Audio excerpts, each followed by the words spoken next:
Este es el podcast de Proyecto Biblia. Hemos estado estudiando el Sermón del Monte. Como de costumbre, hoy nos acompaña mi coanfitriona Michelle. ¿Cómo estás, Michelle? Hola, John. ¿Todo bien? El Sermón del Monte es una de las colecciones más extensas de enseñanzas de Jesús. Y algunos dirían que también es su más famosa. El Sermón del Monte es una colección sumamente organizada. Por eso, cuando comenzamos una nueva sección, nos gusta repasar la forma en que está organizado. El sermón entero tiene 3 secciones. Una breve introducción, un extenso cuerpo principal y una breve conclusión. Primero está la introducción. La introducción se centra en quiénes están invitados a participar de lo que Dios está haciendo en el mundo a través de Jesús. La invitación no es para los poderosos ni los influyentes, sino para los excluidos que anhelan restaurar sus relaciones. Es para aquellos que se acercan a Dios con un corazón puro y buscan crear paz en el mundo. Esta es una exposición sobre el significado de la buena vida según Jesús para su comunidad del reino de los cielos. Él los llama la sal de la tierra, la ciudad sobre la montaña que hace brillar su luz para las naciones. Y todo esto tiene que ver con el cumplimiento de la historia de Israel, narrada en la Torá y los profetas. Esto nos lleva al extenso cuerpo principal del Sermón del Monte, donde Jesús invita a sus seguidores a lo que él llama una mayor rectitud. Es un modelo para vivir en una relación correcta con Dios y los demás. Y esta sección tiene 3 partes. La primera parte tiene que ver con las escrituras hebreas, es decir, la Torá y los profetas. Contiene toda la sabiduría para vivir en relaciones correctas con todos. Jesús vino a honrar, respetar e incluso cumplir lo que estaba escrito. Escuchen, puede que algunos de ustedes piensen que soy un rabino que apareció para cancelar la validez de la Torá y los profetas, pero no es así. De hecho, he venido para hacer realidad lo que las escrituras anunciaban, o en sus palabras, para cumplir la Torá y los profetas. La segunda parte del cuerpo principal se relaciona con las prácticas religiosas y cómo estas prácticas están destinadas a conectarnos con el corazón de Dios. Después da 3 ejemplos de cómo una mayor rectitud puede ponerse de manifiesto en 3 prácticas judías clásicas: la oración, el ayuno y la generosidad con los pobres. Pero, ¿qué pasa si esas prácticas terminan siendo un obstáculo para hacer lo correcto ante Dios y los demás? ¿Qué pasa si comienzo a practicar una religión para engrandecer mi propio nombre? Lo que está diciendo es: amigo, ten cuidado porque muy fácilmente tus motivaciones se pueden distorsionar y de repente estás haciendo lo correcto por la razón equivocada. Y eso es lo que significa ser hipócrita. Hoy entramos en la tercera parte del cuerpo principal. En esta sección, analizamos las relaciones con las personas. ¿Cómo tratamos de manera justa a las personas cuando la vida se torna caótica e incierta? En esta sección están las famosas enseñanzas de no juzguen y hagan a los demás todo lo que quieran que les hagan a ustedes. Pero esta sección no comienza con enseñanzas que se enfocan directamente en nuestras relaciones con los demás. En realidad, empieza con enseñanzas sobre la relación que tenemos con nuestras posesiones. La forma en que nos relacionamos con nuestro dinero y nuestras posesiones muestra la verdad sobre lo que realmente valoramos y creemos. Y es evidente que, para Jesús, la forma en que nos relacionamos con el dinero es uno de los mejores indicadores de cuánto amamos a Dios.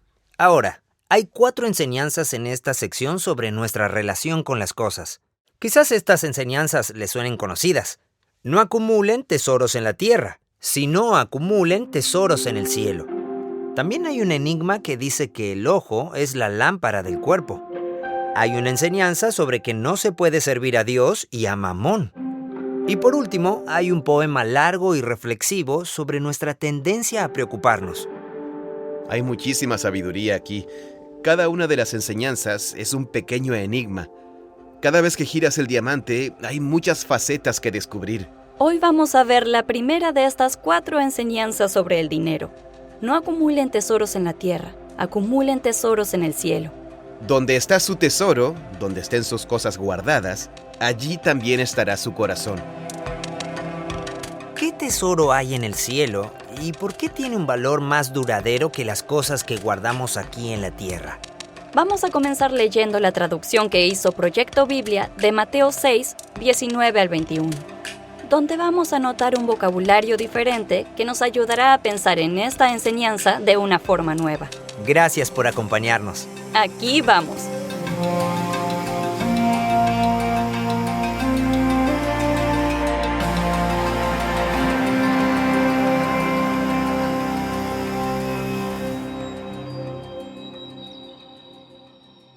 Ok, muy bien. Donde leemos, no acumulen tesoros. Lo que dijo Jesús literalmente fue, no guarden para ustedes mismos cosas guardadas. Ujú. Y sigue así, mira. No guarden para ustedes mismos cosas guardadas en la tierra, donde la polilla y el devorador pueden arruinarlas, y donde los ladrones se meten y roban.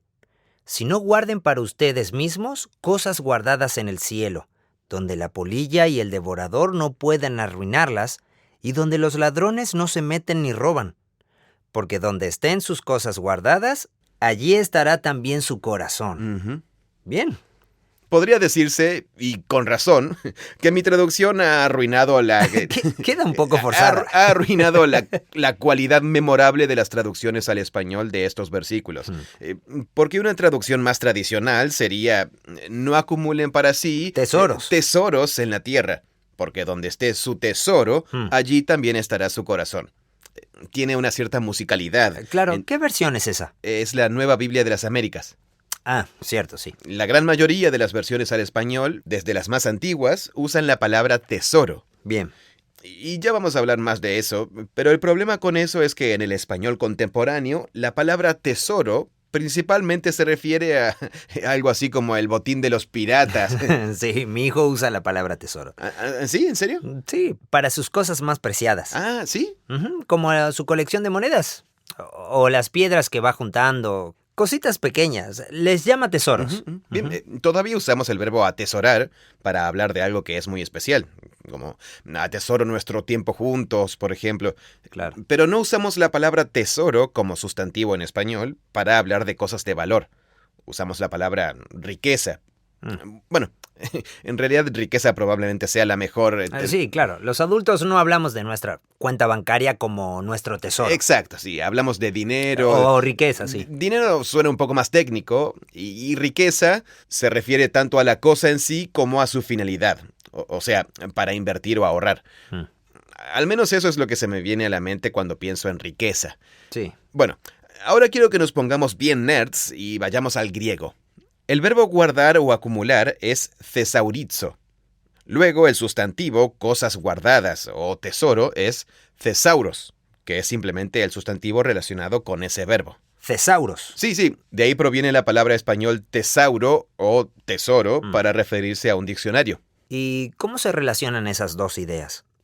Bueno, no sé, lo podemos entender como una colección de palabras guardadas. Thesauros, un tesoro. Es un tesoro de palabras. Sí, exacto. De hecho, creo que antes era común usar la palabra tesoro para referirse a distintos tipos de colecciones. Bien. Hay un recurso bíblico antiguo que es realmente genial. Debería buscar la historia. Se llama Tesoro de Conocimiento de las Escrituras. Lo conocí cuando estaba en la universidad. Esencialmente es una colección de hipervínculos bíblicos ordenados por tema. La persona que creó este tesoro conocía muy bien la Biblia. Las cosas que aparecen vinculadas ahí son de verdad hipervínculos intencionales en la Biblia. Entonces creo que en ese caso la palabra tesoro significa una colección de algo. Entiendo. Bueno, entonces dijimos que lo que esta palabra significa en sentido literal es guardar, como verbo en griego, y luego el sustantivo thesauros se refiere a las cosas que hemos guardado, es decir, el dinero y las riquezas que hemos guardado para el futuro. El contraste que Jesús marca es, no guarden cosas en la tierra, más bien guarden sus cosas guardadas en el cielo, porque donde estén sus cosas guardadas, allí estará su corazón. Y ahí está utilizando el significado pleno de corazón en hebreo, que incluye no solo los sentimientos, sino también el deseo, la intención, la voluntad. Claro, sí, es todo el ser interior, en cierta forma. Sí, así que esto tiene que ver con lo que valoramos. Bien. ¿Qué cosas tienen un valor supremo para ti? Lo que hagas con tus cosas guardadas, tus posesiones, va a revelar la verdad. Bueno, hagamos un repaso rápido. Quiero ver si estoy siguiendo bien lo que se conversó hasta ahora. Ok, perfecto. Entonces, la traducción más tradicional es no acumulen tesoros en la tierra. Así es. La palabra griega que se traduce como tesoros es thesauros, pero en la actualidad simplemente le llamaríamos las cosas guardadas. Exacto, sí. Además, Tim está mostrándonos que hay un juego de palabras. No guarden sus cosas guardadas, que sería como no depositen su depósito. Ah, entiendo. O como no atesoren su tesoro. Sí, no reserven sus reservas. No valoren sus valores o no abonen sus bonos. Sí, me encanta. Creo que quedó bien claro. Bien, retomemos la conversación. ¿Qué son esas cosas guardadas que Jesús no quiere que guardemos?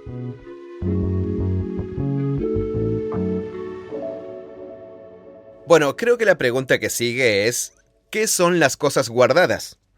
Y digamos que las cosas que se consideran como posesiones valiosas es algo que varía según la cultura, según cada realidad económica de cada momento y lugar. Pero creo que también hay algunas cosas universales. Entonces, lo que queremos ver ahora es, ¿qué son las cosas guardadas? Bien. Jesús nos da algunas pistas sobre qué eran estas cosas, al menos en su época. Él menciona que las cosas guardadas en la tierra están sujetas a algunas amenazas. Dice que las cosas guardadas en la tierra pueden ser destruidas por la polilla Y la herrumbre. ¿Acaso creías que no sabía este versículo, Donde la polilla y la herrumbre pueden arruinarlas. Sí. ¿Y por qué nuestra versión dice el devorador? Bueno, eso tiene un trasfondo fascinante. Aquí se mencionan dos cosas que pueden arruinar las cosas guardadas. La polilla y luego algo que yo traduje como el devorador, la cosa que come. La cosa que come. Esa es la palabra que usa. La palabra griega es brosis. Brosis. El significado literal es cosa comestible. Bien. Brosis significa cosa comestible. Sí, o sea, algo que se puede comer. Sin embargo, también se puede usar de forma no literal en griego para hablar de una cosa que come. Y eso nos suena contradictorio, pero ¿sabes qué? Muchas veces los idiomas no siguen las reglas de la lógica. Es como decir la comida y el comedor. O la comida y el comensal. Exacto, sí. Eso. Eso es brosis. Puede referirse a algo que se come o a algo que come. Entiendo. En las traducciones al español de esta parte, una habla de moho y algunas otras son imprecisas, pero la mayoría traducen esta palabra como óxido o herrumbre. Entonces, ¿cuál se supone que es la idea aquí? ¿Qué nos tenemos que imaginar? ¿Polillas y qué más? Claro. Este es un buen ejemplo de que cuando vemos muchas diferencias en las traducciones es porque hay algo complejo que está pasando en el original. Sí, tal cual. Entonces, sí, si vamos a la traducción al griego de esta parte de la Biblia hebrea, o sea, sería la Biblia de los judíos que hablaban en griego en la época de Jesús o antes de Jesús. Bien. Si buscamos esa palabra brosis en la Septuaginta, la traducción al griego, vemos que se usa para referirse a pestes o bichos que devoran las cosas. Tengo un ejemplo en Malaquías. Dios se dirige a los israelitas de ese momento, que han regresado del exilio, han reconstruido el templo, pero están mucho más interesados en engordar sus cuentas bancarias. En guardar riquezas en la tierra más que invertir en el templo.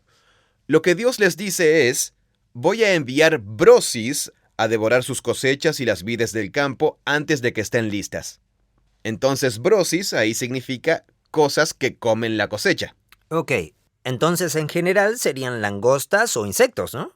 Sí, langostas o insectos, o supongo que también incluiría los ratones de campo que mordisquean los tallos de maíz, ¿no? No lo sé. Ni idea, amigo. No tengo suficiente experiencia en agricultura para responder esa pregunta. Sí, lo que es interesante es que el primero que tradujo la palabra brosis como óxido no fue el traductor de la Reina Valera, sino Jerónimo. Jerónimo fue un erudito bíblico del siglo IV que tradujo la Biblia griega y hebrea al latín. En la traducción del Sermón del Monte que hizo él, o algún erudito que él supervisaba, usó la palabra erugo, que en latín significa óxido o herrumbre. La razón por la que hizo esto es que estaba pensando en Santiago capítulo 5. Y Santiago capítulo 5, esto es muy interesante. Santiago es la interpretación cristiana judía más antigua que tenemos del Sermón del Monte. El libro tiene más de 20 alusiones y citas de las enseñanzas del Sermón del Monte. Santiago capítulo 5 dice: «Oigan ahora, ricos, lloren y aúllen por las miserias que vienen sobre ustedes». Le está hablando la gente rica de su iglesia, la gente que tenía mucho dinero.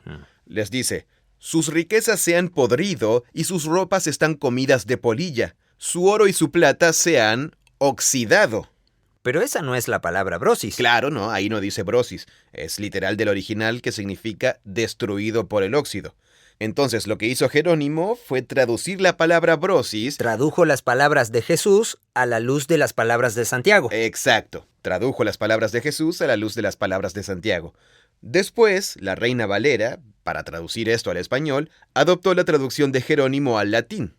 Esas cosas me parecen interesantes, porque son un ejemplo de que las traducciones antiguas veían los hipervínculos en el Nuevo Testamento. Ah, claro. Entonces, en cierta forma, está bueno, pero a la vez se pierde el matiz de lo que decía el original. Es como un pequeño enigma.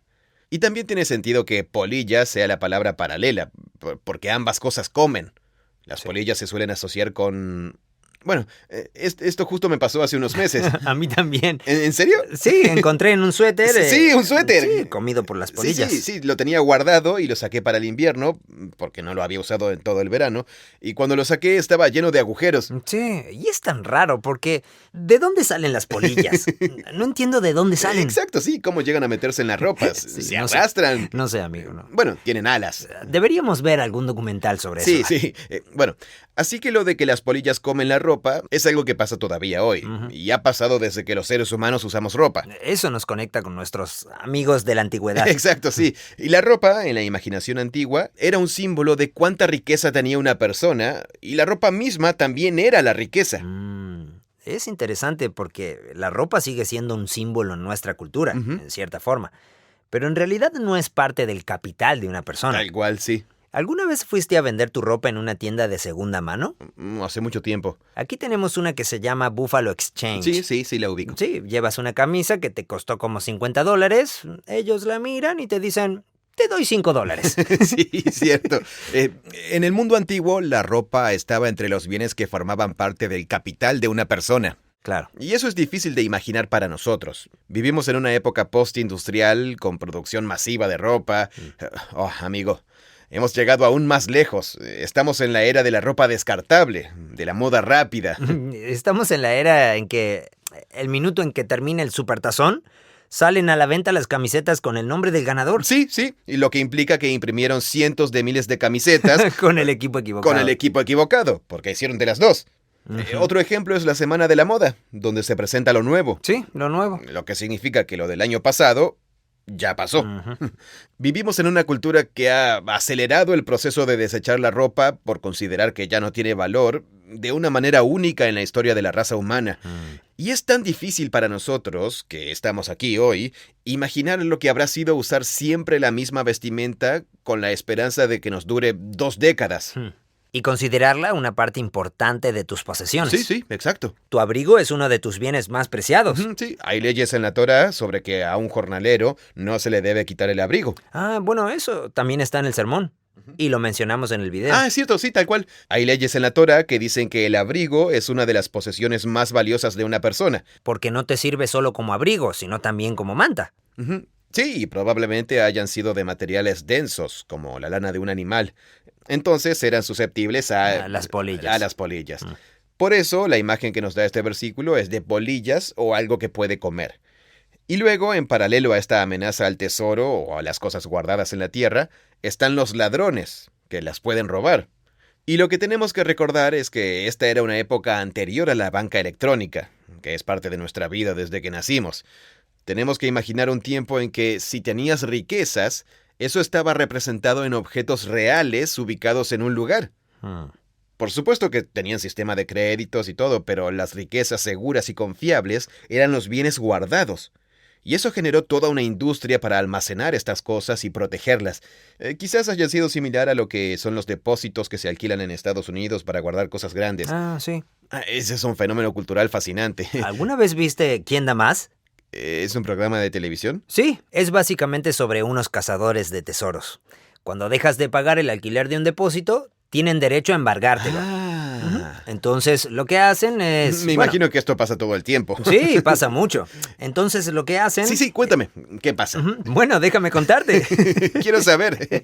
Lo subastan. ¿En serio? Sí, y lo que hacen es simplemente levantan la puerta y dejan que todos echen un vistazo a lo que hay adentro, pero no pueden entrar. Solo miran desde afuera y empiezan a hacer ofertas según lo que se puede ver. Espera. Hay un grupo de personas que están parados frente a la puerta de un depósito. Sí.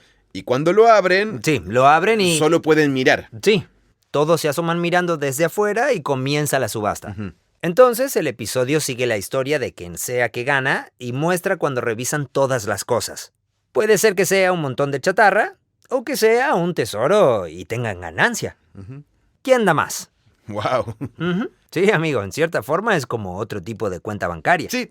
Bueno, quizás eso nos da un ancla en nuestra cultura para poder imaginarnos una época en que, para la mayoría de la gente, si querían tener algo de riqueza o de algo de seguridad económica, eso estaba representado por bienes físicos que tenían que guardar en algún lugar. Por eso Jesús cuenta historias sobre perlas encontradas en un campo y eso. Alguien las guardó ahí en el campo. Sí, eran verdaderos tesoros escondidos. Eso viene de una época en lo que lo más seguro era que... No había depósitos en alquiler, No. ni cajas de seguridad en el banco. Sí, no había banca online. Así que es un fenómeno bastante universal y extendido esto de buscar dónde guardar los bienes que te dan seguridad o valor.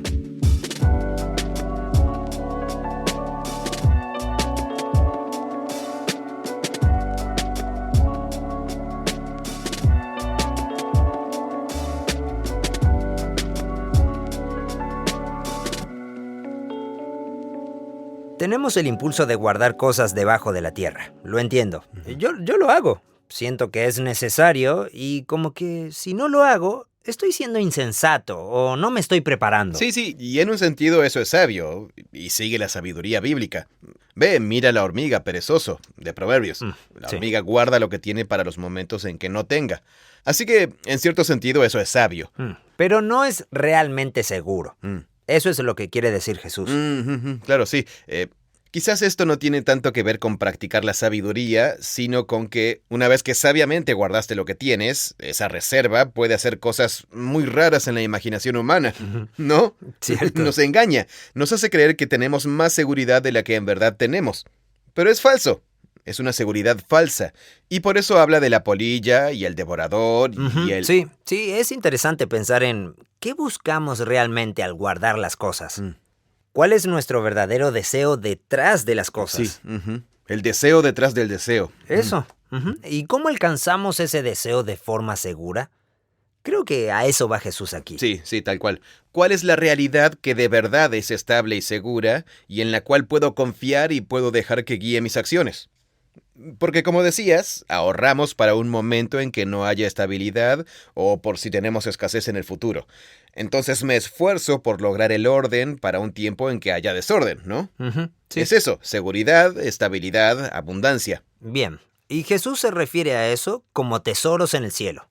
Pero, ¿qué se supone que...? Sí. Bueno, había una tradición bastante desarrollada que... está como un poco presente en la Biblia hebrea, pero se vuelve muy explícita en la literatura judía del Segundo Templo, que fue escrita por personas que estaban inmersas en la Biblia hebrea. Es la idea de que puedes actuar en el presente para invertir en la nueva creación, la realidad futura, cuando Dios vuelva a unir el cielo y la tierra. Entonces, cuando revisamos la literatura judía de la época de Jesús y anterior a Jesús... Bueno, tengo algunos ejemplos aquí. Oh, amigo, hay un rollo del Segundo Templo que es increíble. Se llama Libro de Tobit, o de Tobías. Se cree que fue escrito en arameo, un idioma semítico, pero la versión que se conservó está en griego y es parte de la tradición de la Septuaginta. Algunas de las primeras comunidades cristianas que hablaban griego lo leían junto con el Antiguo Testamento en griego, y hoy es uno de los libros deuterocanónicos del catolicismo. La historia es increíble. Es sobre un tipo que vivía en la época en que las tribus del norte de Israel fueron exiliadas a Asiria. La historia se enmarca en ese tiempo. El tipo vive en el exilio asirio. Es israelita, pero es el israelita más fiel, piadoso y obediente de la Torá que puedas imaginar. Y le pasan cosas horribles. Ese es el conflicto de la historia. Entonces le da consejos a su hijo sobre por qué tiene que ser generoso con sus cosas, en especial hacia los pobres. Le dice a su hijo, así acumularás un buen tesoro para el día de la necesidad. El día de la necesidad. El día de la necesidad. Suena muy parecido a la sabiduría de la Biblia. Habrá un momento de necesidad. La gente debate y se pregunta, ¿esto se refiere a una gran rendición de cuentas? ¿Como un día en que al estar cara a cara con Dios vas a necesitar el tipo de tesoro o inversión que acumulas al ser generoso con los pobres? ¿O simplemente se refiere a la muerte? Y no está claro, pero vemos esta idea de que podemos usar nuestro dinero en el presente pensando en un día en que el dinero de este mundo ya no nos sirva. Y en ese momento lo que va a importar es qué tan generosos fuimos y cuánto compartimos. Hay otros textos del período del Segundo Templo, los Salmos de Salomón, que hablan de que la persona justa acumula un tesoro para sí misma, que es la vida con el Señor. Eso se parece mucho a lo que Jesús está diciendo aquí. Sí, ese es el tesoro. De hecho, es la misma palabra. Hacer lo justo es acumular un tesoro para uno mismo, que es la vida con el Señor. Es una idea muy similar a la de Jesús. Hay un texto apocalíptico fascinante que se llama Segundo Baruch. Así se le llama en la literatura académica moderna. Habla sobre un gran día de rendición de cuentas, como un día en que la justicia divina va a prevalecer en el mundo. Se abrirán los libros y además de eso, se abrirán los tesoros en los que está reunida la justicia de todos los que han sido justos. Así que va a haber como un balance de las vidas de todos, y las personas que hayan obrado correctamente con Dios y con su prójimo van a encontrar grandes depósitos de tesoros abiertos en el día del ajuste final. Así que esta idea de justicia está presente, de que cuando alguien hace lo correcto, pero no es tratado de la misma forma, entonces, para el pensamiento judío, en esta rendición de cuentas final, la persona va a ser recompensada por las cosas buenas que hizo en la tierra sin recibir nada a cambio. Bien. Esas ideas están dando vueltas. Ok, tiene sentido. Y está conectado esta idea de una realidad futura donde todo se pone en su lugar, el Edén, el cielo y la tierra unidos, y habrá una recompensa. Eso está dando vueltas. Sí. Ese pensamiento está rondando. Sí. Y en realidad es solo una recompensa celestial. Si no recibo una recompensa en la tierra por las cosas que hice... ¿Recompensa en qué sentido? Como algo bueno. Claro, una consecuencia. Sí, si actúas bien con los demás, te esfuerzas, pero nunca recibes nada a cambio, entonces Dios, en su generosidad, su justicia y su misericordia, va a asegurarse de que recibas una recompensa cuando todo mal sea reparado. Esa es la idea básica. Bien. Pero Jesús le da un giro a esa idea de una forma interesante.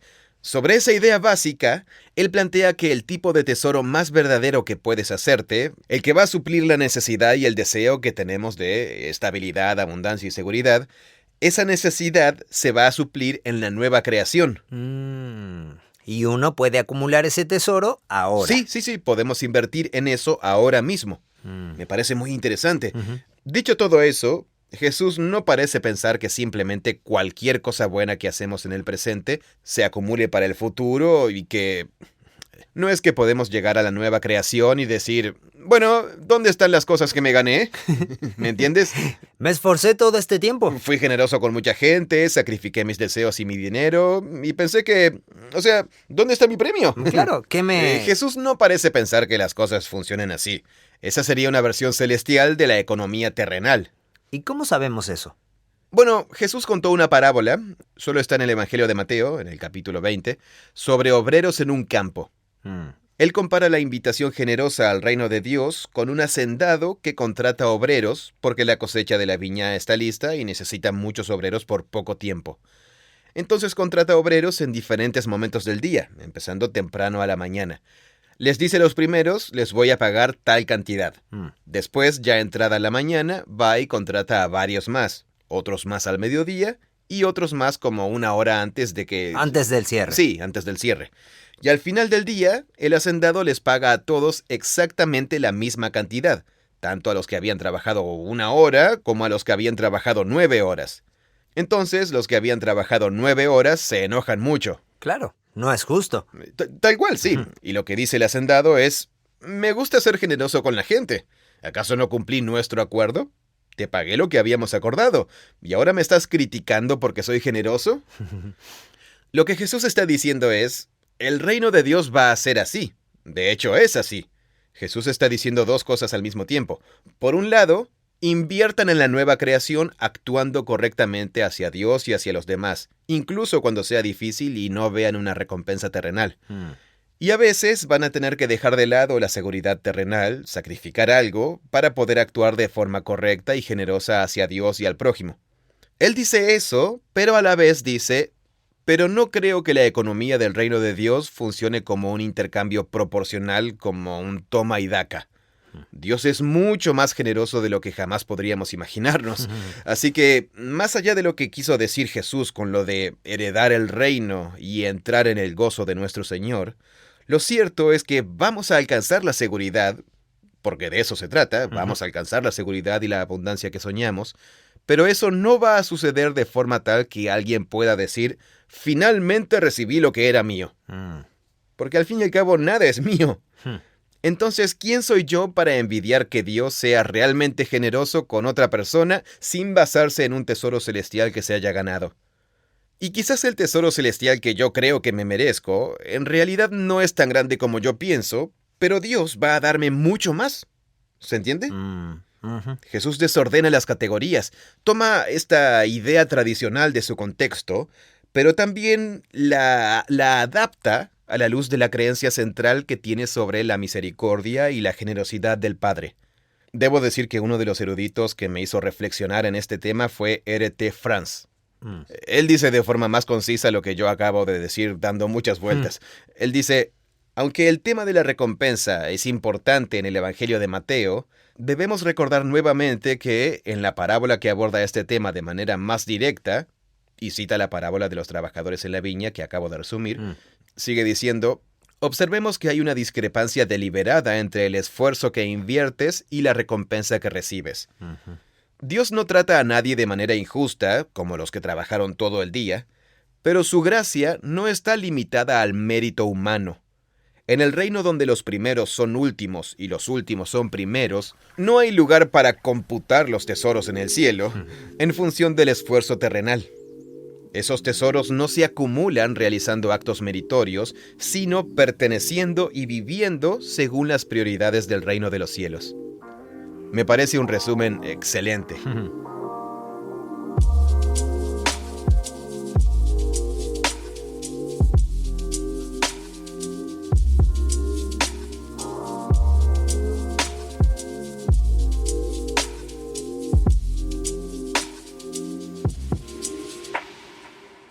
En mi tradición muchas veces se dice como en broma la frase, bueno, estoy acumulando tesoros en el cielo. Sí.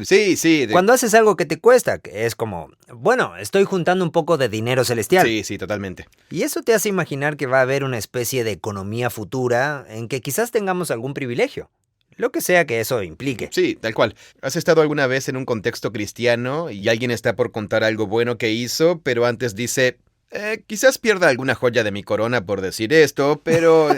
y luego lo dice? ¿Cómo que lo dice para presumir? Sí. Y bueno, yo sé que es una broma, pero en realidad nunca me pareció gracioso. Personalmente, porque al final esa broma implica que malinterpretemos a Jesús por completo. Bien. Ok, volvamos a R.T. France, que lo expresa tan bien.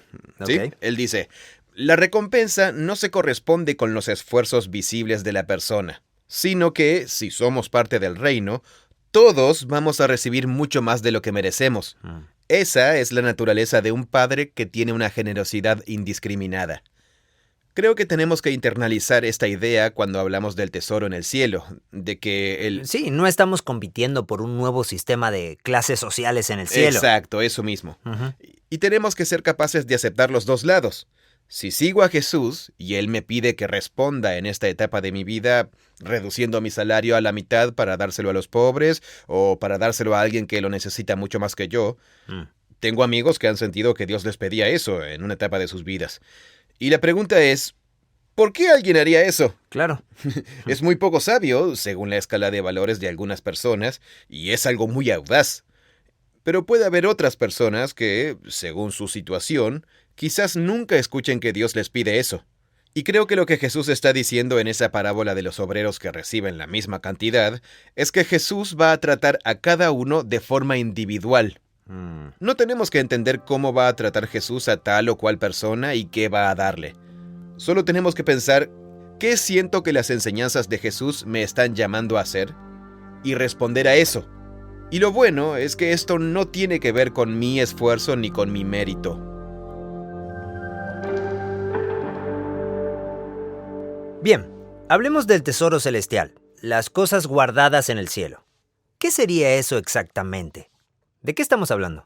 Bueno, creo que si hacemos un repaso de las enseñanzas de Jesús para ver a qué se refiere, si nos fijamos solo en Mateo, podemos ver otros momentos en que Jesús habla de riquezas celestiales.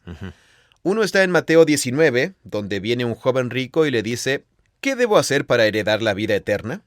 Y Jesús le dice, bueno, los 10 mandamientos, empecemos por ahí. Y él le responde, sí, los vengo llevando muy bien. Ningún problema con eso. Y esta es mi interpretación, pero lo que me imagino es que Jesús ve que está bien vestido, porque este era un indicio de que tenía mucha riqueza. Claro. Entonces Jesús le dice, ¿qué tal si vendes todas tus cosas y lo das a los pobres? Y para él es como, wow, ¿no será mucho?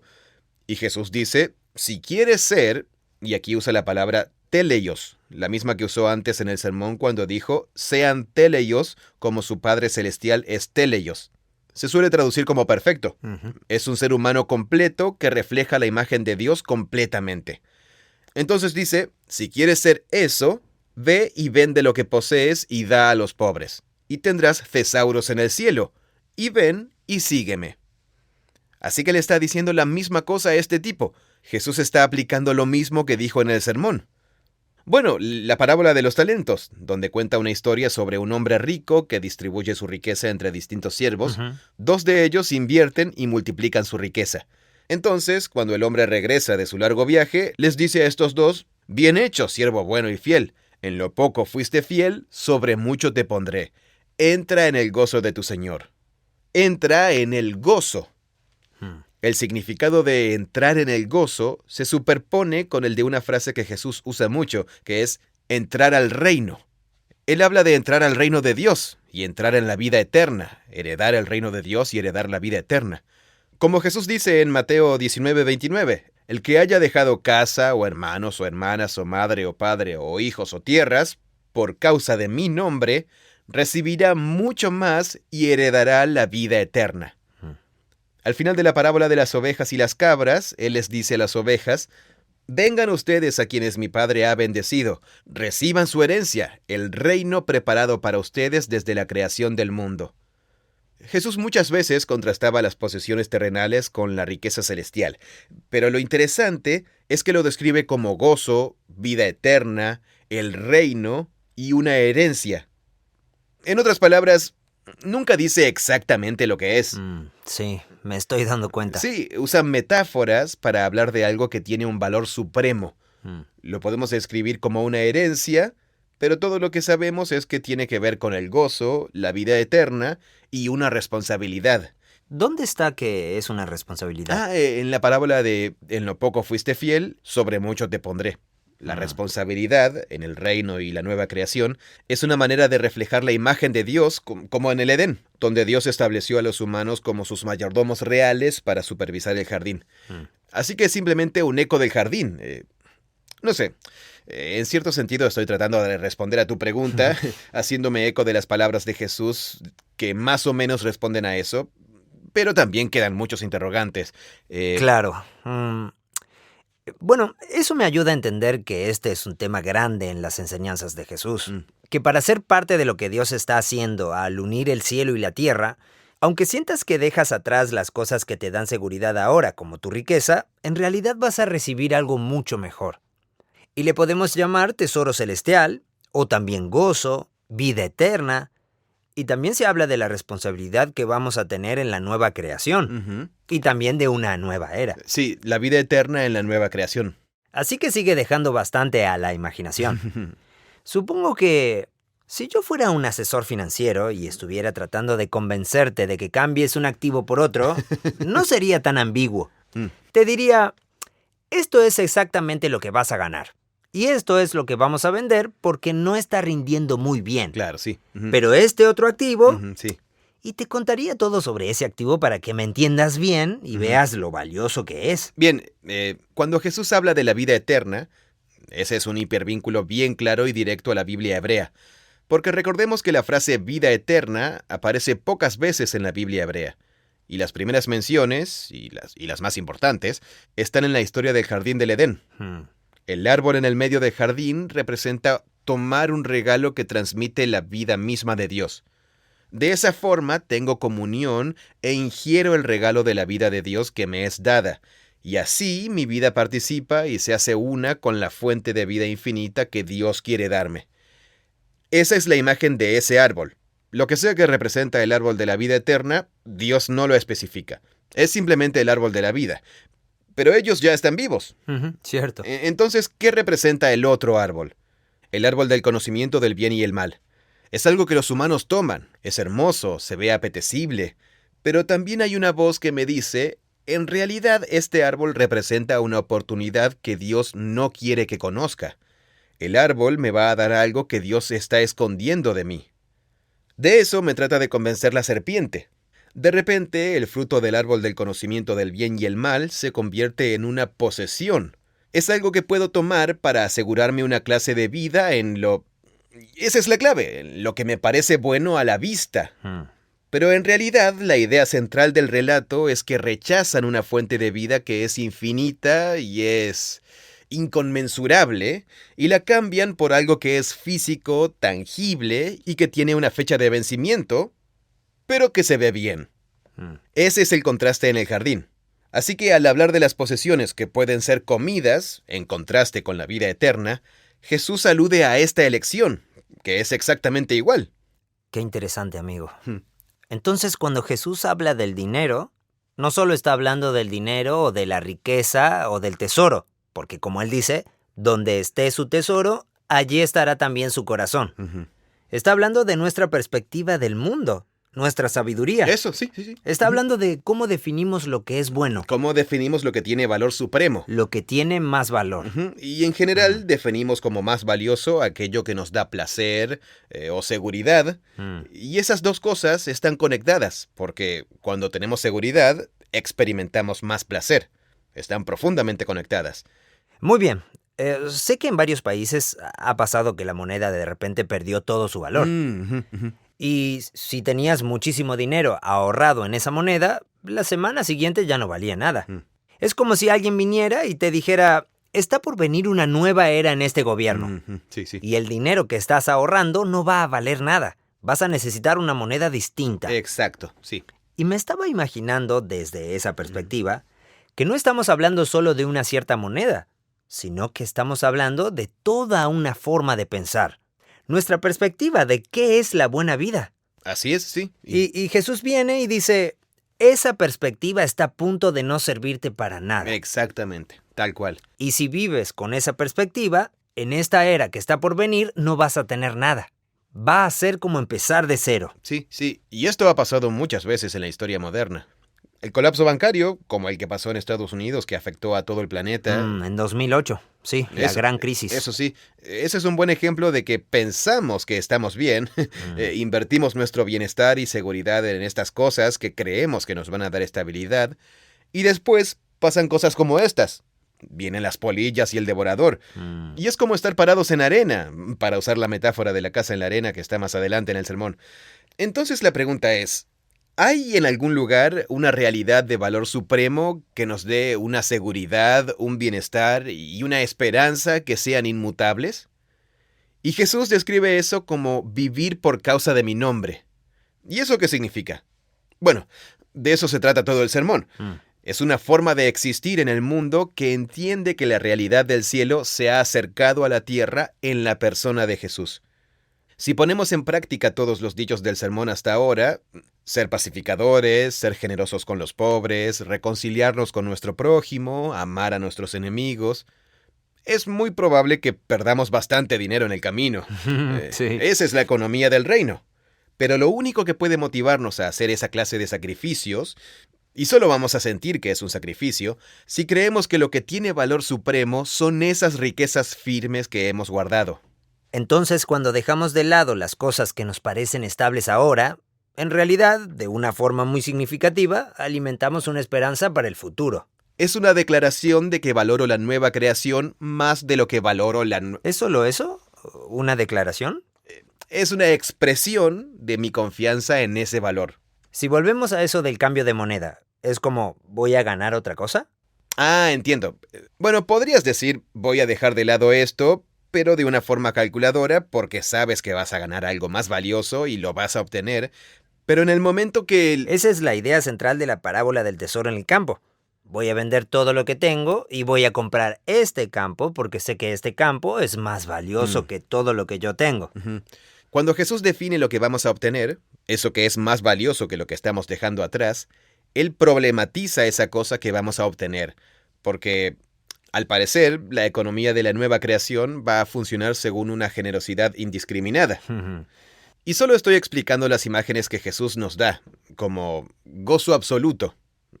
Y es cierto que siento paz y gozo cuando logro ahorrar para comprar una cierta cosa, y es como, genial, ya no tengo que preocuparme por eso. Eso me da gozo, siento eso. Entonces, describir la nueva creación como un gozo infinito y absoluto significa que ya no voy a estar preocupado por el bienestar mío ni de los demás. Ya está todo solucionado. Pero nadie vive así ahora, y si alguien lo hace, está gravemente engañado. Quizá esa sea una forma de pensarlo. La forma en que funciona la economía de la creación es dando a todas las criaturas de Dios un fundamento de confianza para que puedan experimentar una paz y un gozo completos y ninguna preocupación. ¿Y ese es el tesoro en el cielo? Sí, una forma de referirse a eso es llamarlo tesoro en el cielo. Y su valor es supremo porque nunca puede estar sujeto a la muerte y el deterioro. ¿Puedes decirlo de nuevo una vez más? ¿Qué es entonces? Recién lo explicaste, pero por alguna razón no lo tengo tan claro. Es hacerse uno con la vida misma de Dios, una vida infinita. O sea, yo tampoco sé cómo es. Nunca lo experimenté. Bueno, en realidad no es cierto. Sí lo he experimentado. Lo vivo cada sabbat. Cada viernes a la noche. Por eso lo hacemos. Es un pequeño momento. Cerramos la semana de trabajo, esfuerzos y logros, nos detenemos, compartimos una gran comida, celebramos, declaramos la bendición de Dios sobre el otro y decimos, imagina esto, pero para siempre. Sí. Es una pequeña muestra, pero es algo. Es como un momento de tesoro en el cielo. Tesoro en el cielo.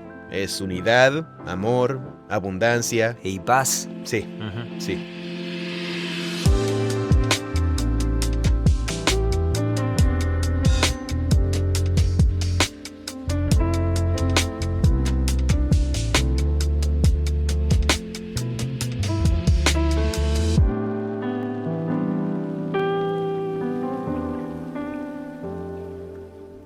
No guarden cosas guardadas.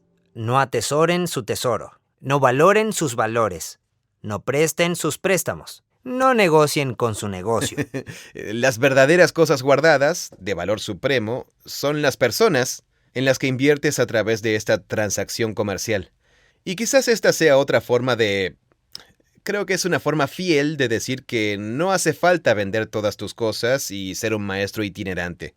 Sabemos que para Jesús, en el contexto más amplio del sermón, volviendo a partes anteriores, hay algo que tiene máximo valor, y es conocer al Creador y que el Creador lo conozca, en un amor íntimo.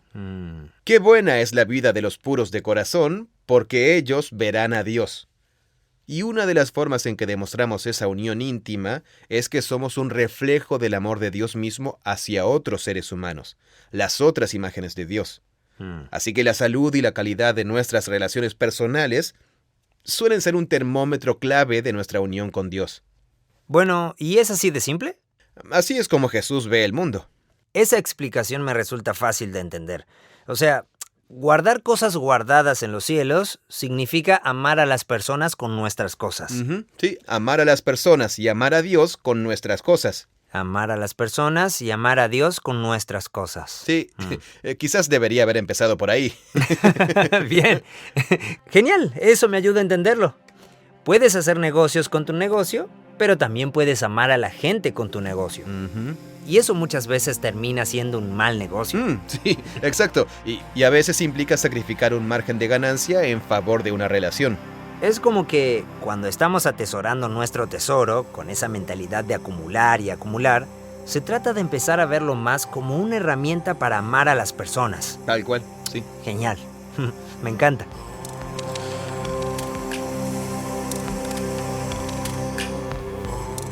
Bien, con eso cerramos el episodio de hoy, que fue sobre la primera de 4 enseñanzas sobre Jesús y el dinero. A medida que continuemos, creo que voy a seguir dándole vueltas a esa pregunta: ¿qué es el tesoro en el cielo en realidad? Me deja pensando. Creo que lo entiendo, pero a la vez siento que no lo termino de entender. Yo lo pienso de esta manera. El tesoro en el cielo no es algo que crece cuando lo guardas, es algo que crece cuando lo das. Ah, bien. O sea que el tesoro en el cielo es la generosidad. Exacto. ¿Te puedo leer un poema que escribí hace mucho tiempo? Oh, por supuesto, sí. Creo que nos puede ayudar con eso. Se llama El camino hacia lo absoluto. Dice así: ¿conoces el camino hacia lo absoluto? Sí. Baja por la puerta que indica hacia arriba. Luego métete por un portón llamado recto. Y de una copa amarga bebe la dicha. Avanza hacia el ayer, derecho, y cruza hasta el día anterior. Luego llena tu bolsa hasta dejarla vacía, derramándola toda para poseer lo mejor. Y continúa hablando de esa naturaleza al revés del reino. Ah, ¿esto es solo una parte del poema? Sí. Oh, algún día me gustaría escucharlo entero. Me encantó. ¿Podrías volver a leer la última línea? Sí, claro.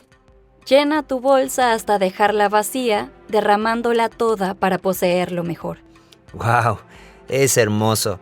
El reino de los cielos. Sí, así es. Bien, la semana que viene pasaremos a hablar de la próxima enseñanza que Jesús nos dio sobre las cosas, las posesiones. Es un acertijo sobre 2 tipos de ojos. La lámpara del cuerpo es el ojo. Si tu ojo es bueno, todo tu cuerpo estará lleno de luz. Pero si tu ojo es malo, todo tu cuerpo estará en oscuridad. Proyecto Biblia es una organización sin fines de lucro. Nuestro propósito es ayudar a que las personas experimenten la Biblia como una historia unificada que nos guía a Jesús. Todo lo que hacemos es gratuito gracias al apoyo generoso de personas como tú. Gracias por ser parte de esto junto a nosotros. Este podcast es producido por Full Voice Studio. Es una versión localizada del podcast The Bible Project, originalmente grabado por John Collins y Tim Mackey. Gracias por escucharnos. Mi nombre es Gabriel de los Santos, soy de República Dominicana. Los recursos de Proyecto Biblia se han vuelto estudios excepcionales para mis estudiantes de escuela bíblica e instituto bíblico, como para mí también, ayudándonos a tener mayor claridad y mejor comprensión de la palabra de Dios. Creemos que la Biblia es una historia unificada que nos guía a Jesús. Proyecto Biblia crea recursos gratuitos para ayudarte a experimentar la Biblia. Todo lo que creamos está financiado por generosos benefactores de todo el mundo. Puedes ver toda nuestra biblioteca de podcast, buscar otros recursos y realizar donaciones en nuestra página web proyectobiblia.com.